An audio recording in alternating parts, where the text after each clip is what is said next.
Welcome to my channel. My name is Marlies and today I will show you how I created this page, greenish and yellow, for my rainbow ring booklet.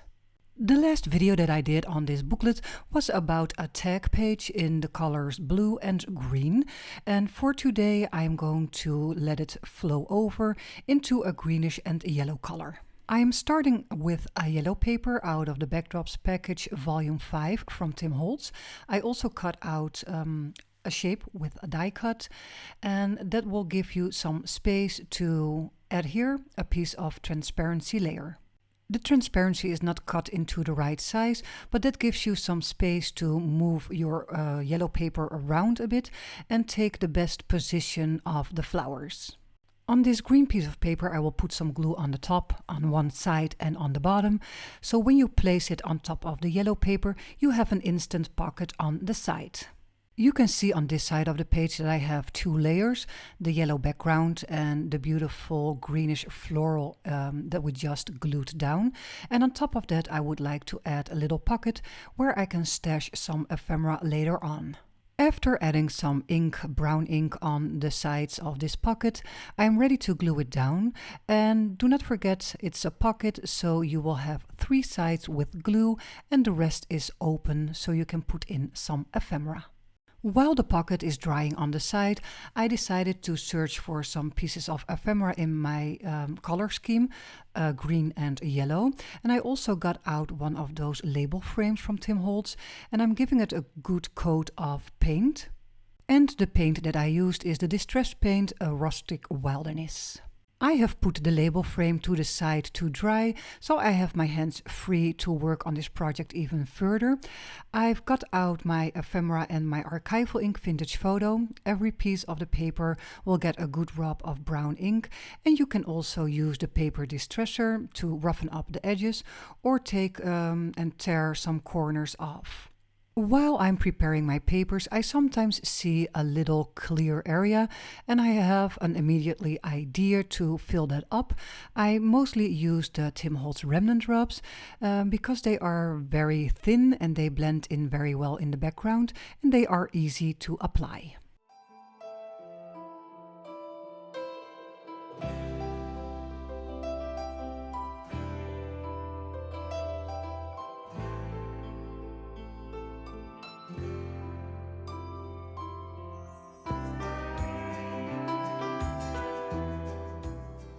On the side of this booklet I would like to add some holes for the rings to put through, and I want to cover those holes with these cute little circles.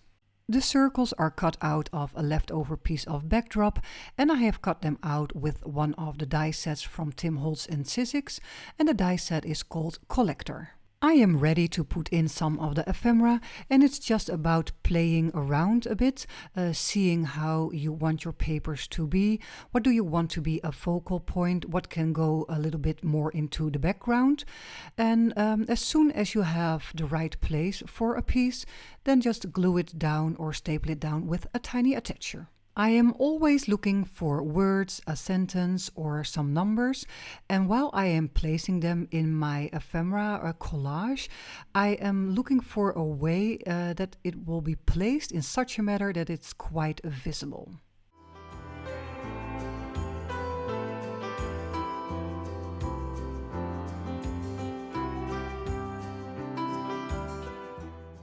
It is always fun in what kind of booklet you are making, a mini journal, a booklet, but it's fun to make those pages interesting, and you can do that with parts that are sticking out on the sides or on the top, and that is also the reason why I am creating this little tag-shaped piece of paper on top of this page.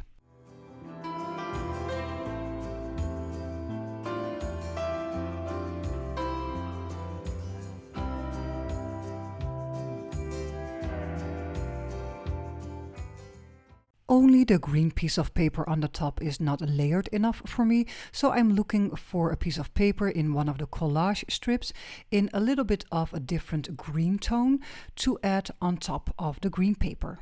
I want to age the label frame a little bit, and I'm using some steel wool and scraping it along all sides, just with a tiny bit of pressure. This frame will go onto the pocket, but I would like to build a little bit of a collage around it, so the little pieces of ephemera are a perfect fit and match to do so. Also, a neat thing is that the new quote chips labels from Tim Holtz are a great fit for inside the label frames. The next piece of this video will be about gluing down all the pieces for the collage and the label, so I will give you a little bit of music and watching time.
While the label frame and the little collage is drying on the side, I'm going to focus on some loose elements for inside the pocket.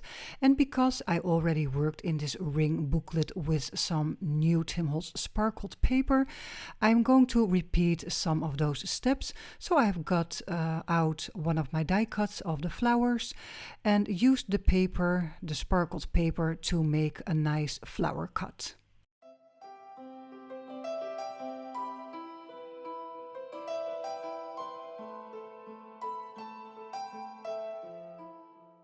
This was almost it for today.